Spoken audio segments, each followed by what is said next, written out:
Hi అండి. కాకరకాయల వేపుడుకు కావాల్సిన పదార్థాలు: కాకరకాయలు, చింతపండు, ఉప్పు, పసుపు, ఎర్రకారము అండ్ వెల్లుల్లి, తిరువాత గింజలు, కరివేపాకు, వట్టిమిరపకాయలు, తగినంత నూనె అండ్ వేయించుకున్న శనక్కాయ గింజలు. ఇవి ముందుగా ప్రిపేర్ చేసి పెట్టుకున్నాను. కుకింగ్ కాకరకాయ ఫ్రై.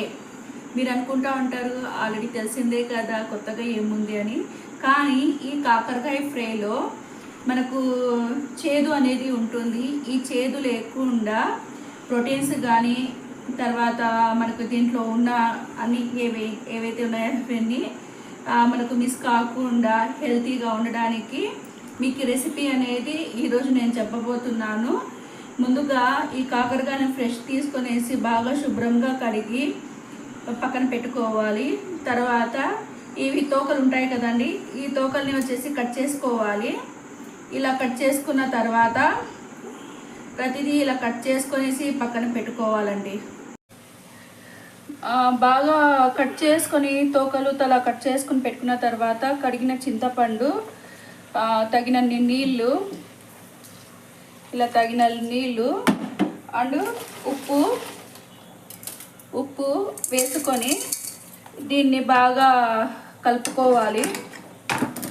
అండ్ ఇట్లా కలుపుకొనేసి దాని మీద వచ్చేసి ఆవిరి పోకుండా ఏదైనా మూత పెట్టేసినాం అనుకోండి, దీంట్లో ఉన్న నీరు అనేది దానికి కరిగిపోయేసి ఆ ఆవిరికి వచ్చేసి బాగా ఇదైపోతాయి. ఇలా ఉడికించి పెట్టుకున్న కాకరకాయలను చూడండి, తేమ లేకుండా ఇట్లా పెట్టుకున్నాము. వీటిని ఇలా సన్నగా కట్ చేసుకోవాలి. ఈ విధంగా కట్ చేసుకోవడం వల్ల ఫ్రై చేసేటప్పుడు గింజలతో సహా పెట్టండి. ఈ గింజలు ఎలా అంటే కనుక షుగర్ వ్యాధిగ్రస్తులు మీన్స్ డయాబెటిస్ వాళ్ళకు చాలా ఆరోగ్యానికి మంచిది. ఇలా కడాయిని వేడి చేసుకున్న తర్వాత మనం ఆ ఆయిల్ని వేసి ఈ ఆయిల్ని ఒక 2 నిమిషాలు వేడి చేసినాక ఇందులోకి ముందే తరిగి పెట్టుకున్న గడ్డల్ని ఇందులో వేసి ఒక 2-3 నిమిషాలు వీటిని ఎర్రగా కాంచుకున్నాక, ఇలా ఎక్కువగా మాడకూడదు. ఈ ఎర్రగడ్డల్లోకి తిరువాత గింజలు, కరివేపాకు అండ్ వట్టి మిరపకాయలు ఇవన్నీ వేసి త్వరగా కాల్చుకున్నాక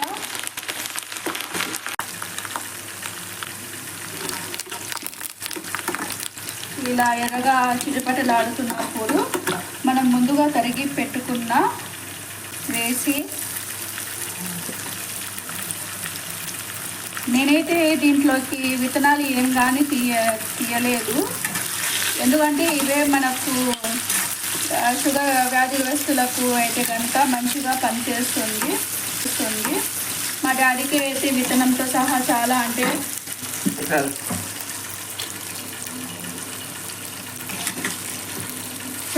చాలా ఇష్టం. అది వేగుతూ ఉండగా అంతలోపే వచ్చేసి మనము ముందుగా రెడీగా చేసి పెట్టుకున్న పల్లీలను అండ్ ఉప్పు, కారం, పసుపు ఇవన్నీ వేసి మిక్సీలో మనం రెడీ చేసి గ్రైండ్ చేసుకోవాలి. గ్రైండ్ చేసుకున్న తర్వాత ఎక్కువగా మెదపకుండా వాటిని వచ్చేసి మళ్ళా అతుక్కొని ఉంటుంది కదా, వాటిని కొంచెం క్లీన్గా చేసుకొని మళ్ళీ ఒక్కసారి మెదపాలి. మెదిపేసిన తర్వాత ఇలా మంచిగా ఉడకపెట్టి కట్ చేసుకున్న కలుపుకోవాలి. ఎక్కువ కలుపుకుంటే కనుక ఇలా ఎర్రగా చేసుకున్న దాంట్లో మనం ముందుగా రెడీ చేసుకున్న పల్లీల బుక్నాను ఇందులోకి వేసి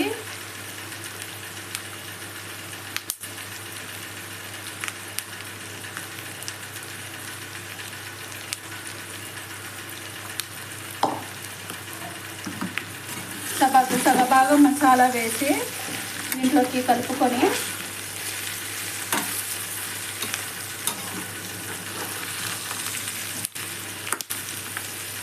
బాగా కలుపుకోవాలా. పుటానాలు మసాలా కనుక అది మసాలా ఎక్కడుందో అక్కడనే ఉండిపోతుంది.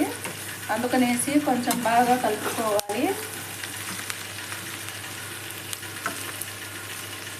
ఇలా కలుపుకున్నాక మిగిలిన మసాలాను కూడా వేసుకోవాలి.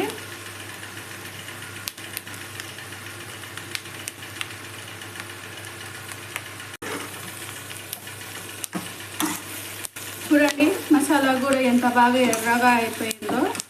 దాన్ని సిమ్లో పెట్టుకొనేసి అంటే స్టవ్ తగ్గించుకోవాలి.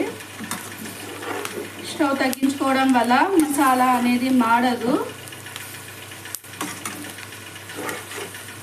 ఒక 2 సెకండ్లతో పాటు ఇలా కలుపుకొనేసి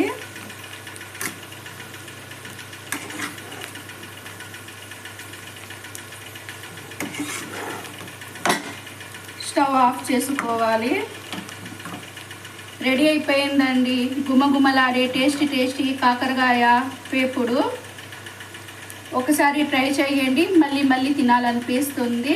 చాలా రుచికరమైనది, చేదు లేనిది. అలానే మర్చిపోకుండా లైక్ సబ్స్క్రైబ్ చేసుకోండి. Thank you very much. Dad, మీకోసం కాకరకాయ వేపుడు రెడీ చేసి తెచ్చినాను. ఒక్కసారి తిని టేస్ట్ ఎలా ఉందో చెప్పండి. చాలా టేస్టీ ఉంది మా. అసలు దీంట్లో కొందరు అయితే చేయండి, మీరు షేర్ చేయండి మర్చిపోకుండా. థ్యాంక్ అండి, థ్యాంక్ యూ వెరీ మచ్ అండి. సూపర్ మా. అసలు కారమే లేదు, కొంచెం కారం ఎక్కువ వేయాలా. టేస్ట్ ఉంది, చైతన్యం అసలు లేదు.